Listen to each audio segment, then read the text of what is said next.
I think so. What letter is this? Q. Q. This is indeed a Q. All right. Welcome to the Patriot Hour for Monday, January 14th, 2019. I am Michael, your host. If you're new to the channel, thanks for stopping by, folks. Thanks for giving us a little bit of your time. We know it's valuable. I have been busy. This room is a mess, but I wanted to jump in and just give a tidbit. I just finally had a chance to get on some social media. I will be getting back to people by email. I apologize. It's been super busy. But again, folks, if you're new, first time to the channel, welcome to the returning Patriots that have been here since the beginning or any time throughout this last almost a year. Welcome back. Just wanted to take a minute. Executive Order 11110. I went over this in a video earlier today.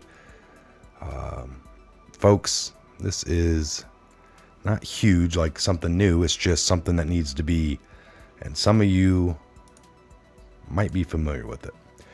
But Executive Order 11110 was issued by U.S. President John F. Kennedy on June 4th, 1963. This executive order delegated to the Secretary of Treasury the President's authority to issue silver certificates under the Thomas Amendment of the Agricultural Adjustment Act. Let me get this a little bigger.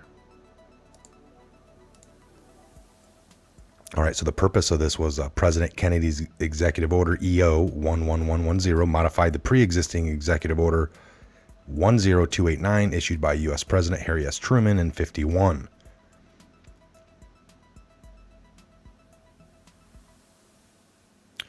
All right, so even after Kennedy, all right, was never reversed by Lyndon B. Johnson and remained on the books until President Ronald Reagan in like 87, as a part of a cleanup of executive orders, revoked it. By that time, it had already been like it says, by this time, however, the remaining legislative authority behind EO 11110 had been repealed by Congress 97 to 258 in 1982. All right, so this executive order, all right, they got a conspiracy for it, right? Is quite infamous among the conspiracy theorists, people like Jim Marrs, author of the 1993 book Crossfire, The Plot That Killed Kennedy. Claims that the order written by John F. Kennedy instructs the Treasury Secretary to issue about $4.2 billion in silver certificates as a form of currency in place of the Federal Reserve notes. Marrs also speculates this order was part of a larger plan by the Kennedy to reduce the influence of the Federal Reserve by giving the Treasury more power to issue currency.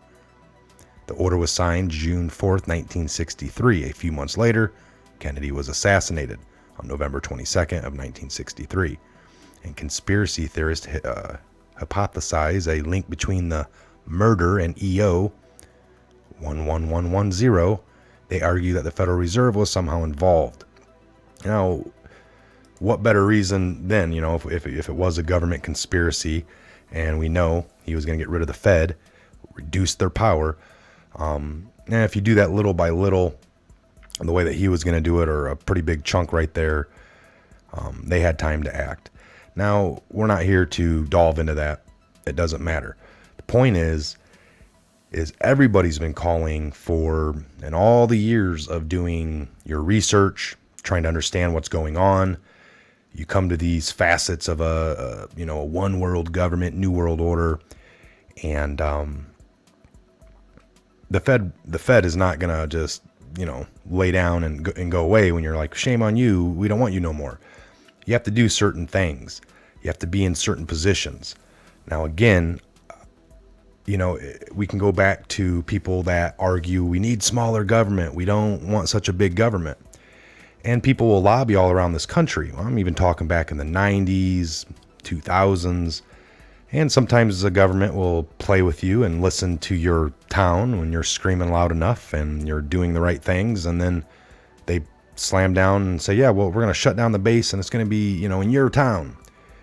And then these same people scream bloody murder that their town's going to suffer and they need these jobs there. And the government jobs provide lots of pay. And it's the same thing that's going on right now with the government shutdown. You got the certain fraction, mostly the left, playing the card of, we have 800,000 people that aren't getting a paycheck, and we just need to get the government back up so we can have business as usual. And we'll never do anything more than just get the government back up and have business as usual. It's the same story. These same people acting like they might do something for you, and half the country's playing into it. That's our biggest problem. We are in a position now where we're shut down. We might not come back up until the swamp's drained. We might not come back fully up until the feds usurp, just like they did us in 1918. Is that so crazy to believe? Is that not what everybody wants? Is that not what everybody's been begging for? Half the people that are in the movement, they don't even know where they stand. Half the people are falling apart on the fact that the government is shut down temporarily on certain aspects. Again, it's just a partial, but it's the key partial. If you look into what's shut down and what needs to happen, folks, I just don't think everyone's getting the big picture here. I don't want the government to come back up. I wish until it is fixed, until we are doing it the way we're supposed to do it. So you got to dig deep. You got to use your logic. And these same people that scream for less government, we want it fixed. Some of them are arguing that, we need it to come back up. Trump doesn't know what he's doing. And they just want more of the same crap that we've had for the last 100 years. Longer. So I thought it was interesting. It talks a little bit about a few months later, Kennedy, when he was assassinated, and the conspiracy theorists hypothesized a link between the murder and the EO. They argue that the Federal Reserve was somehow involved in the assassination to protect its power over monetary policy. Does that not seem like probably the best answer? I mean, if you did look into his death and what it was, why else would you? What else was going on? What else would be a main reason? All right, so the coordination between this is that Donald Trump has made a lot of tweets about the Fed. Not so blatant. I mean, he's talked about the Fed, the need for an audit, because they never had an audit in their existence. Not once. Not once.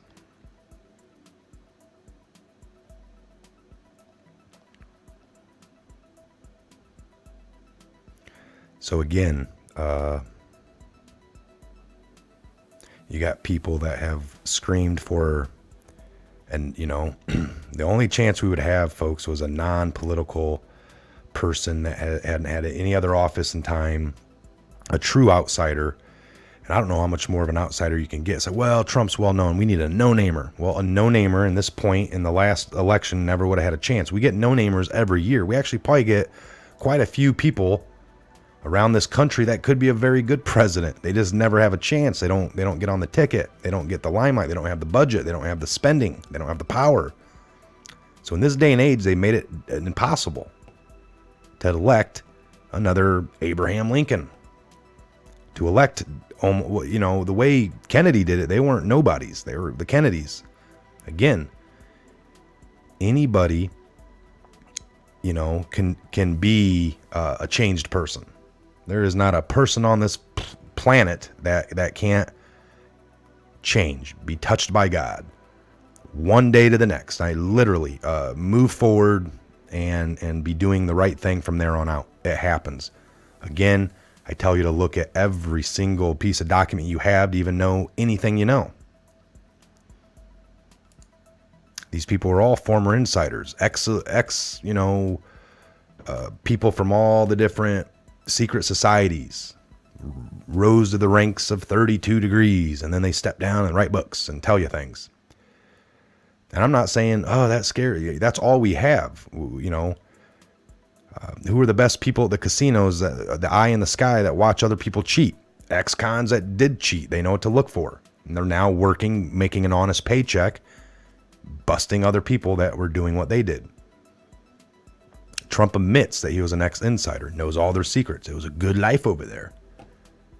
But now that I've separated myself from that and I'm here exposing to you guys all the evils that they've had planned, and you still don't want to listen. Not you guys. Half, probably most of the people not watching the video, unfortunately. That's what sucks. So sometimes I'll get on here to rant about something I read over here, and this person has nothing to do with this other than this is how it works. Folks, we have literally got to dig deep and wake up fast. It's happening. I honestly believe we are in these final I believe that they're letting half the country, the news, these pundits just keep going, just to keep digging their own grave. There's going to be no digging out of their grave. It's going to be like an overnight thing. He's got something planned. Things are going to get released. Truth is going to come out. Instantly, it's going to wipe out 50% of what's been going on. 50% of these people have to go away. Like, just be done.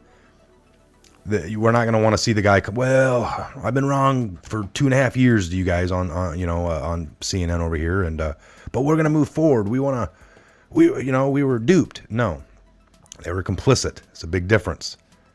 All right. Big difference. So hold steady. It's there's not much more that can be done. This is the final stages of this game, the plan. And we don't mean to say game, but it is a game. We all forgot how to play. All right, that's it.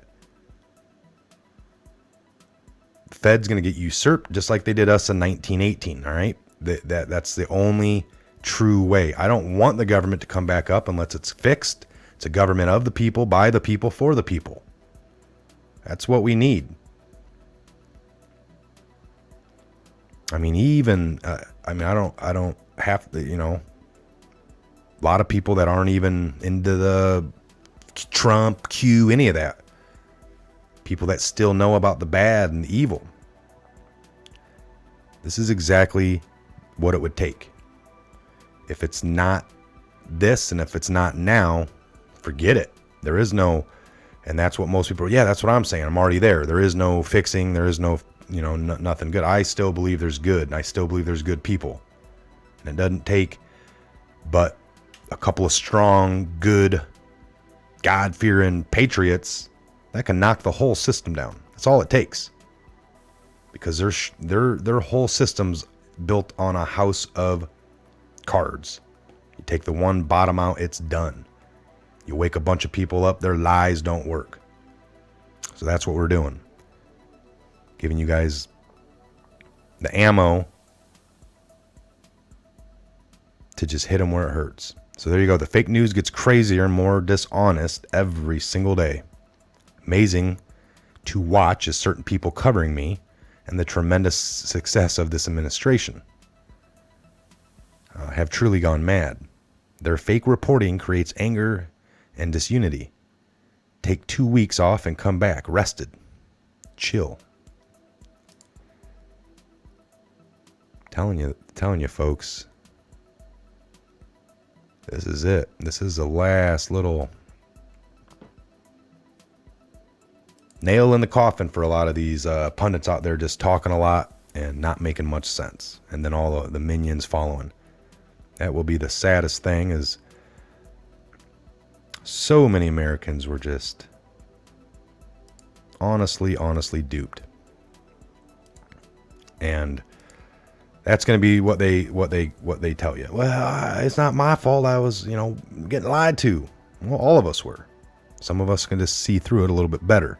Doesn't make us any better. And it's not a I told you so. I mean, there's going to be people that do it. I'm not one of them. I'd rather have everyone on the same understanding. The world would be better.